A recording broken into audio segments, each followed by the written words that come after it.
Hey, can you hear me? I could. You hear me okay? Yeah, I'm just trying to turn my ringer off and make sure we don't get disturbed. Awesome. How are you? Make sure we're good. Good. Look at you. I've seen this setup online before. Man, this is where I'm in here beating on pots and pans all day long. That's awesome. That's so cool. Make sure we're here. All right. How are you? Switch over. I've been good. I've been hanging in.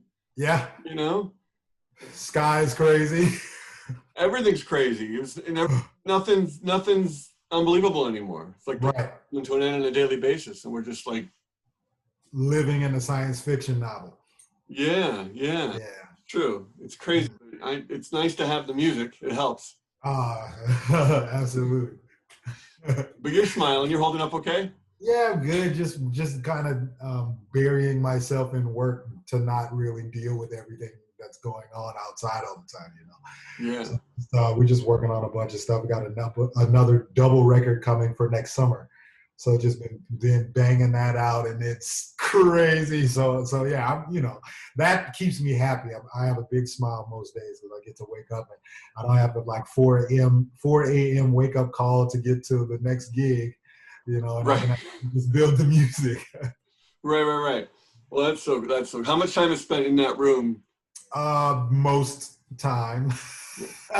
Yeah. So it's like if I'm up, if I'm up 18 hours a day, is maybe 12 or 13 in here. That's so cool. Well, congrats on this. It's so nice that this kind of came out in the middle of all this for people like me that love what you do, and it's just a cool thing. And Oh no, thank you. words, putting this out in the middle of all this. Yeah. Was this always the plan, or did things change this year? Would it have been a different? Yeah, no, it was always the plan to make the record. We had a full week there, and so what you're hearing on Axiom is actually one of the sets, kind of a mix of some sets, but it's like one set of music, but there's 7 nights worth of this stuff. And so we were actually we planned on recording it and releasing it in this time period, but the recordings actually served as sort of a test for the 2.0 version of the Stretch Music app, which is an interactive media player that allows a listener or young musician or practicing person to customize their sort of a listening experience and their playing experience with the band. And so we wanted to try and build a template to where you could do something like that in a live setting, and to also to tether it eventually to visuals.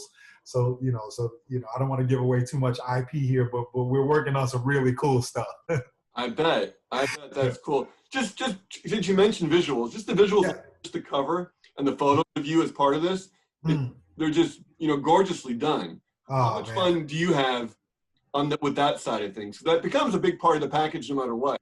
Yeah, I think what was really cool about this one specifically is that, we were playing with the production methodology in a way where we were trying to figure out what things we could use for the app, right?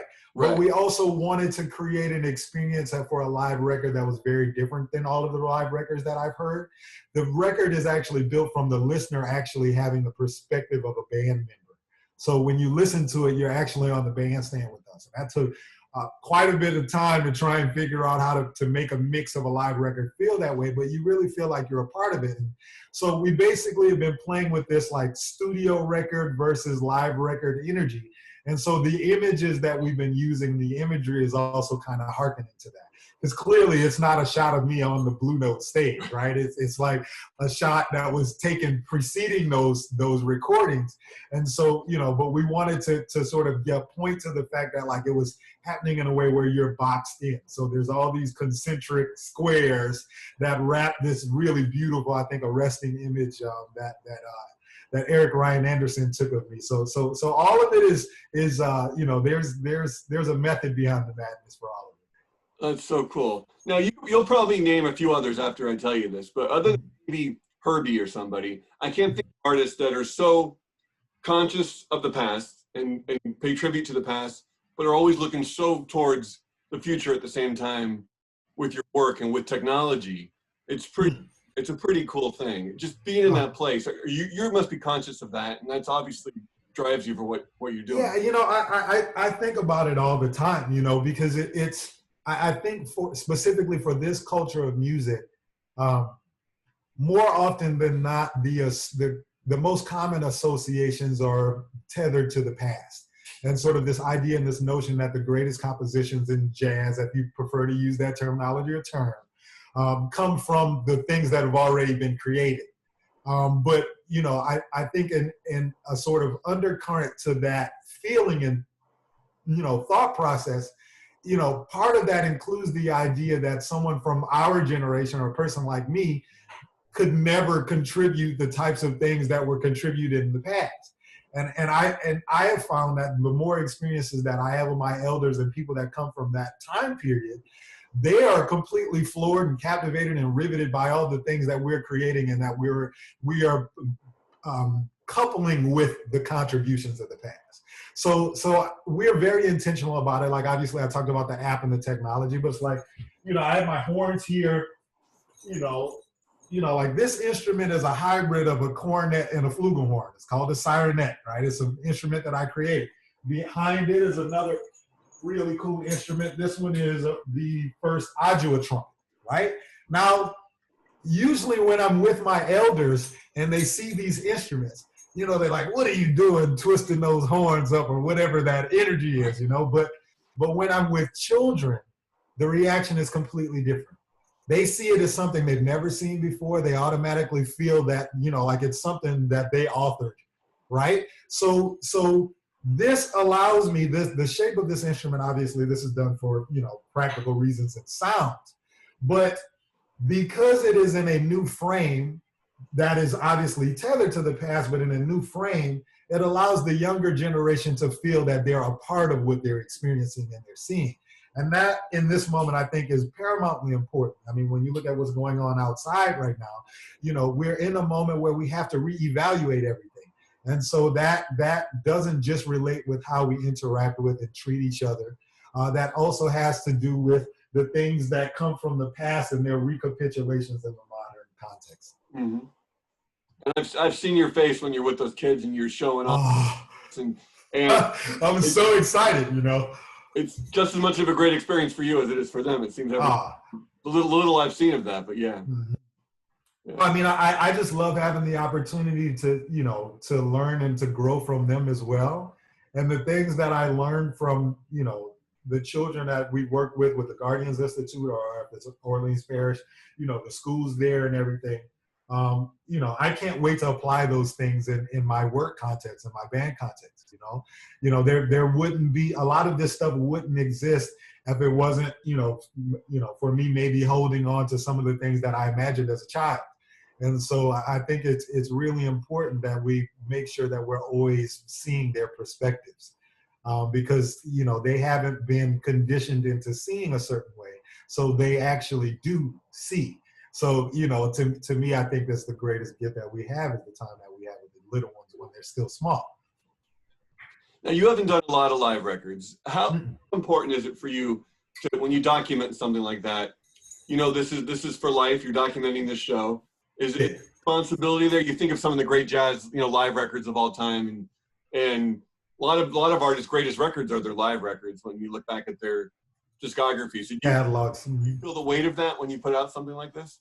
No, you know, I think that's also part of the reason why a lot of my peers don't do them. Like, this is my for you know, for this generation of creative improvised musician or jazz or whatever you want to call it. For this generation, they don't really make live records, right? And so I've made 3. One with David Sanchez and Stephon Harris, 90 Miles, and then we did a record as a 50th anniversary to Miles Davis's Live at Newport record. And so I think after those experiences, I understand why it makes sense to make the live ones. And so I think I have a context that a lot of folks that do this don't really think about, which is, if you make 20 studio records, the production methodology is the same. So you're not really giving, there's, you know, like at the end of the day, like we like Quentin Tarantino films because they have a very specific methodology. But if he had 70 of them, you would probably stop watching after 20 because you know what you're going to get. Whereas, like, as an example, you look at an artist like a Dizzy Gillespie, half of that stuff is live. So the energy is also different. When you listen to Axiom, you hear how much we're communicating. Whereas when you listen to a record like Ancestral Recall, which is basically made in here with me playing, you know, the Achimebu and Krop Tobaz and the Kinkani and Sengba and all of these West African drums and everything, there isn't much of a dialogue in those records because of how we actually produced it. So this also gives my listeners a reprieve from the studio record sound, right? And so for them to also be able to be in the, you know, to have the perspective of a musician on stage when they're hearing it, and they hear, you know, like Weedy Brahma cursing me out, or they hear Elena laughing at something Chris said, it also gives them a part of the experience that a lot of times when we make records in the traditional vein, that you don't get to experience. And that's also our humanity, right? So to me, I think it's really important to make sure that you mix it up, you know. But there's fear. You know, I know I'm running on, but I think there's a lot of fear in that. So much of what we do in this generation is sort of tethered to jazz also being, you know, when I bring that word up, for a lot of people, they see academia, right? That whole frame for it, you know, has been changed in the last 30 years with the music being sort of intentionally codified as being classical music, a classical form. And I prefer to root my form of its exhibition really more in it being expansionist music that just looks for me to take a moment and excavate something from an experience, you know, that maybe was great or maybe wasn't so great, but to be able to abstractly communicate that in a way where you can feel my humanity also saves lives. So I understand the import of the music being rooted in it expanding, because that energy is also contagious, right? And that requires that there are mistakes. That requires that I have something to contextualize to become better, right? And so because we live in a time period where most music that's being created is being created from the space of it having to be sharpened and the most clean version of itself, for it to be right or to fit some formulaic value. A lot of times it actually stops us from communicating what we really are going through, which is waking up every day and making mistakes and learning, and those are the things that are most relatable. So the music is really rooted in that more than it having to be a perfectly designed. You know, the album cover is perfect. You'll I'll take that. Yeah. I was at your Blue Note stand, I think a year or two prior. Those weeks in New York there. Yep. Yeah, I remember. Which not the same show, but you know, I think there may have been similar. Some songs. You know, and you had your stretch music time, and then I think there was a moment in the show where you kind of let the audience have a little bit of standard jazz, and you guys. We played "Eye of the Hurricane" that week. Yeah, and you guys just Herbie Hancock. Yeah, exactly.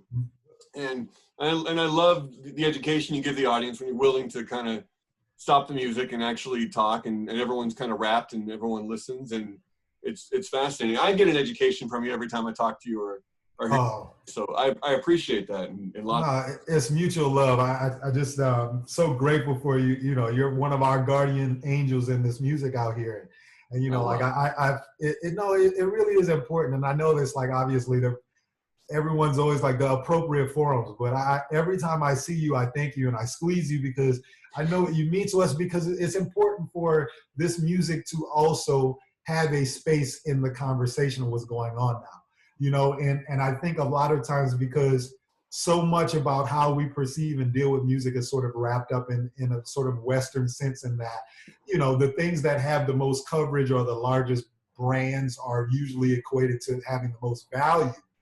What you have been able to do with the forum that you've created is also give an entry point to folks that come from other cultural spaces that are also saying deeply necessary things, things musically that also have a utility, right? And so you know, I commend you for that. And so the gratitude is here, man. Always, of course. That's the joy for me, you know, with you and people like you that are just so talented that I can, you know, expand the audience, have different people watching and listening, you know, not that you need it, but it's. Oh, it's important, man. It's so important because it's like, for us, I give this example all the time.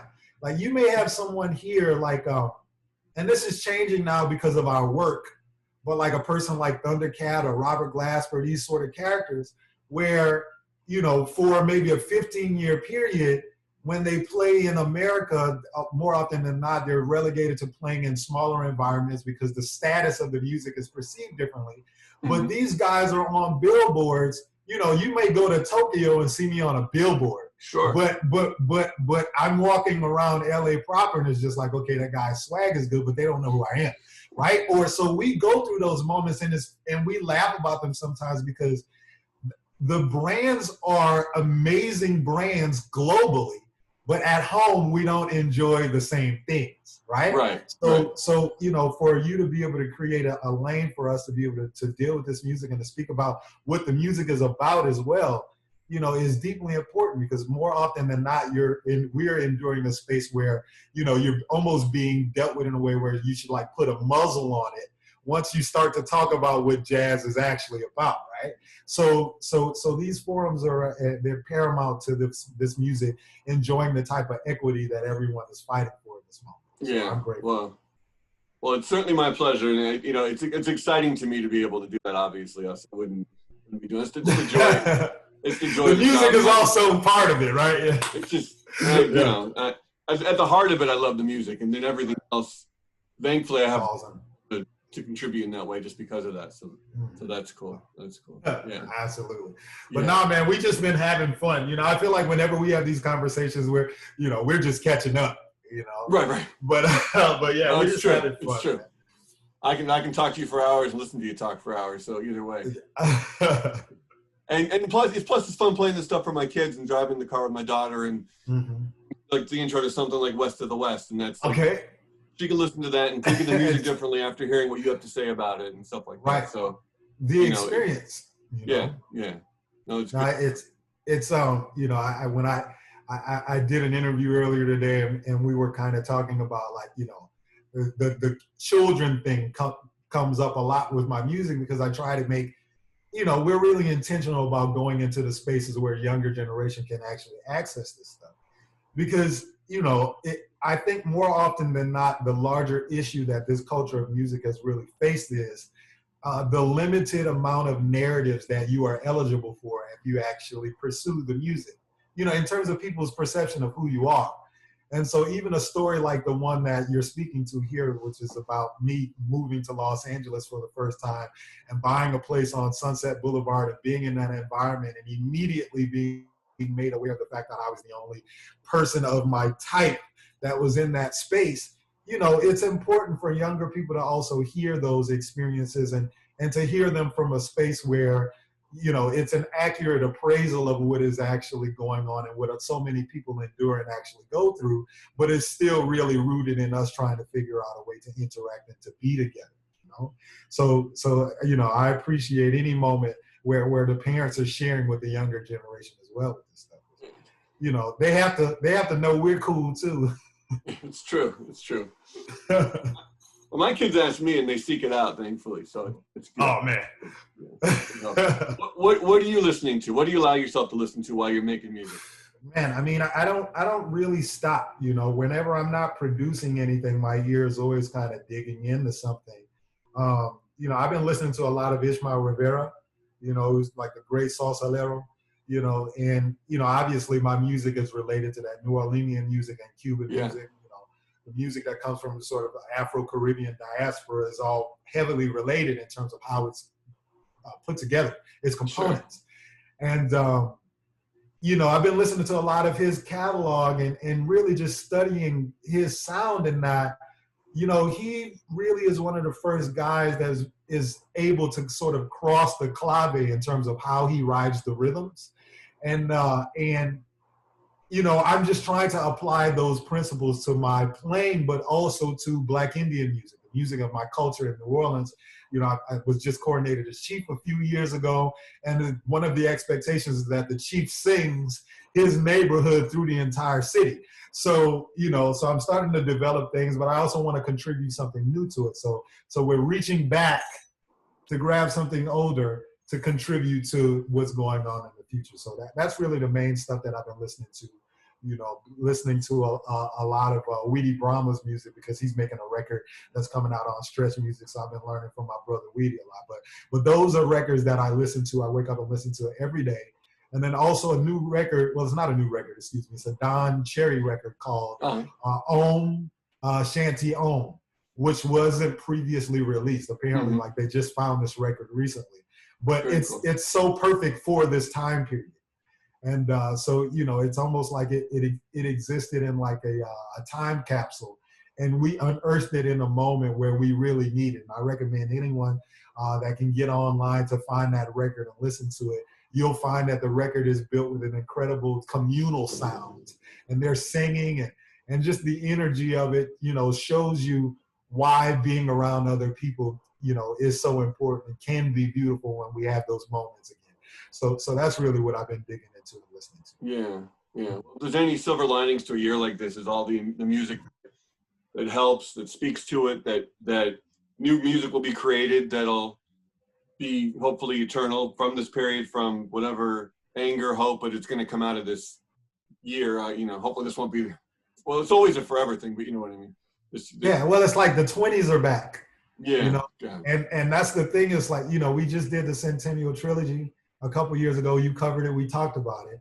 But, you know, the 20s was the jazz age, you know, and a lot of those things that were happening culturally on the macrocosmic level were happening as a byproduct of what was going on in a lot of rural environments and the energy that was being brought into the cities.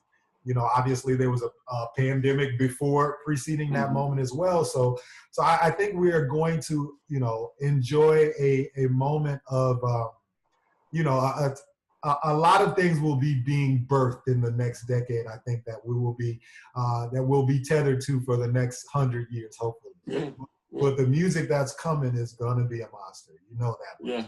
Yeah. That's always a good thing. Talk about sharing success with your brother. I know he's been doing really well, and you guys are just making good things happen.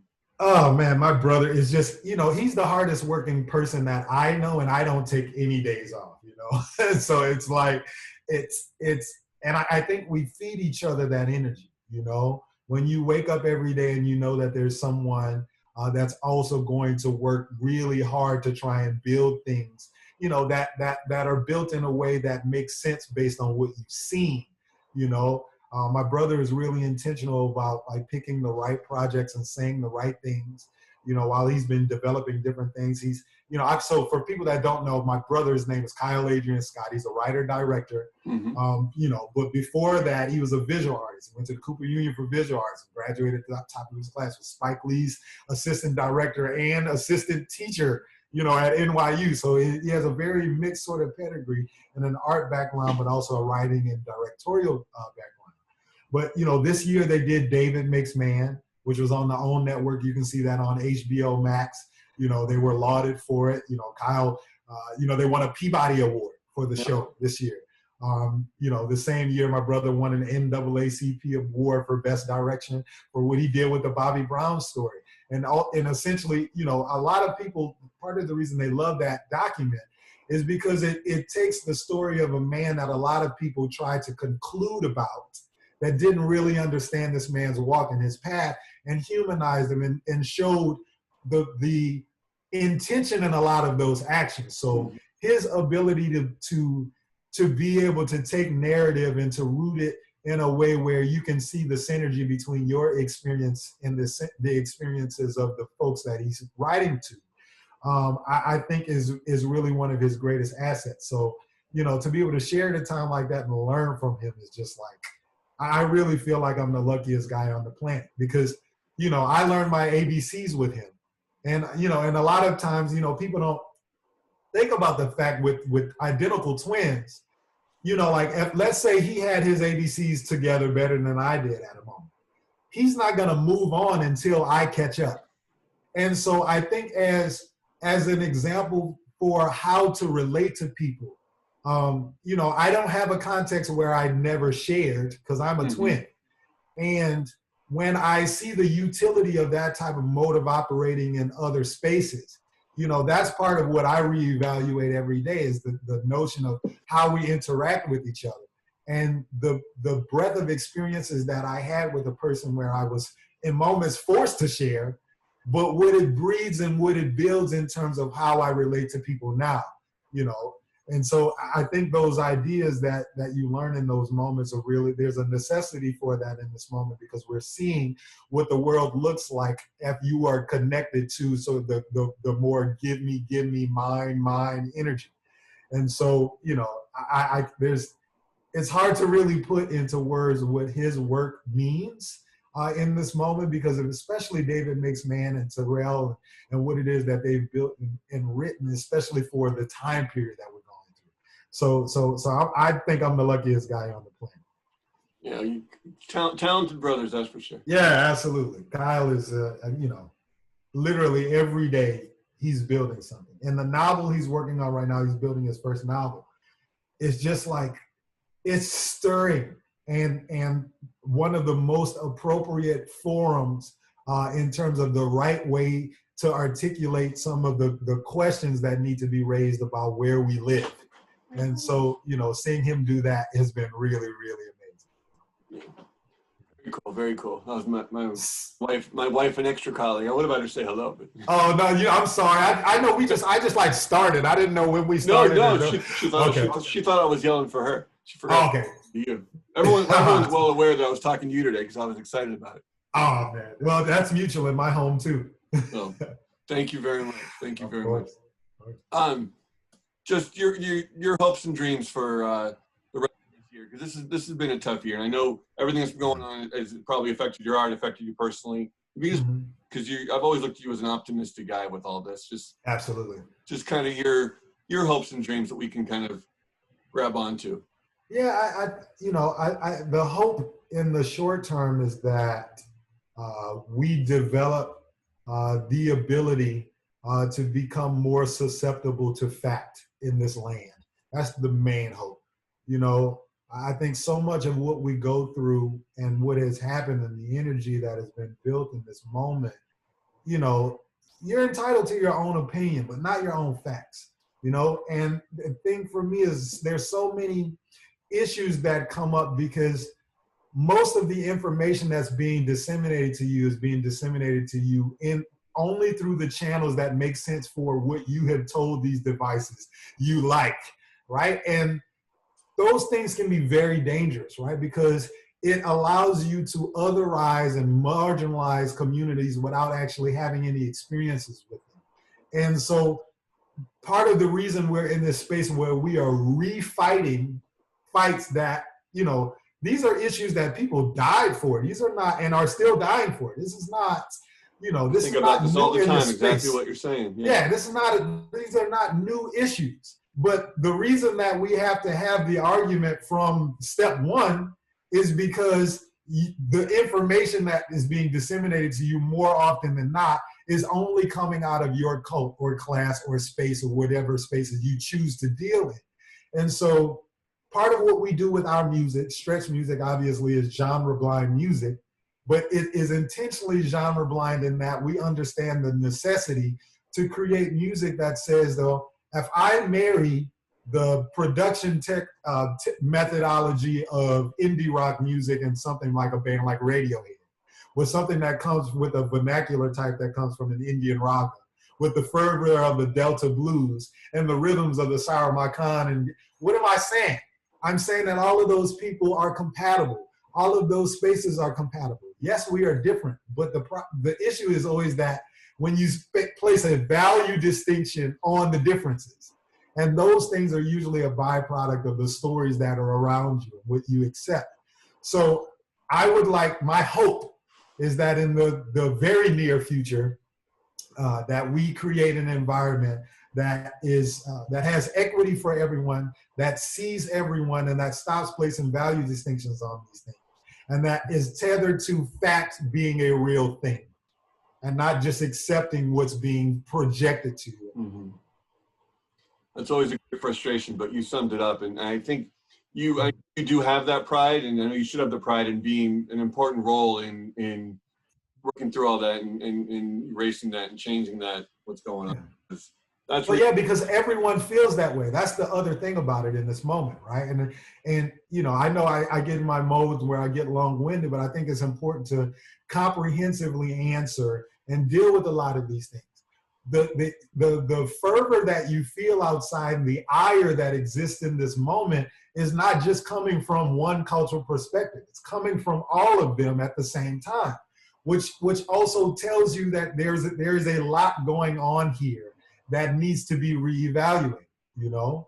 And so I think the most common one, you know, that we're dealing with in this moment outside of the viral one is really tethered to, you know, the fact that Black people in this country are still fighting for the same resources that they have been scratching towards since they started building this country, right? And I frame that way for a reason, because a lot of times we like to, because of what information or facts we're getting, we like to compartmentalize people's contributions so that we can belittle them, right? Mm-hmm. And so that we can keep a very specific energy. But, you know, I think this moment requires the right questions, right?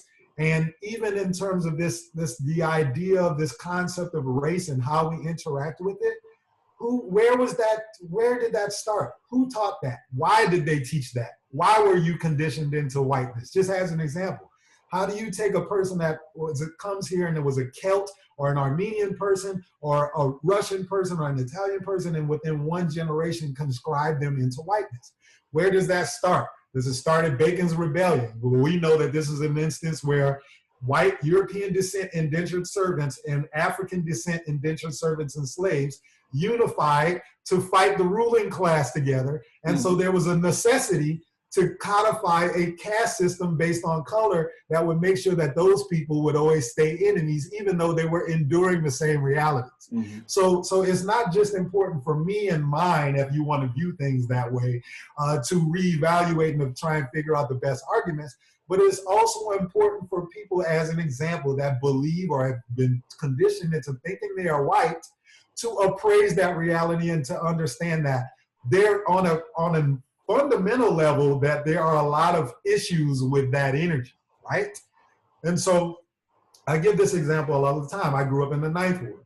The elementary school that I went to as a kid was the same school that Ruby Bridges went to, William France. That's the first desegregated school in this country. That's my school, right? And so obviously, if you desegregated a school in a neighborhood, it meant that there were whites, people that believe they're white were there first.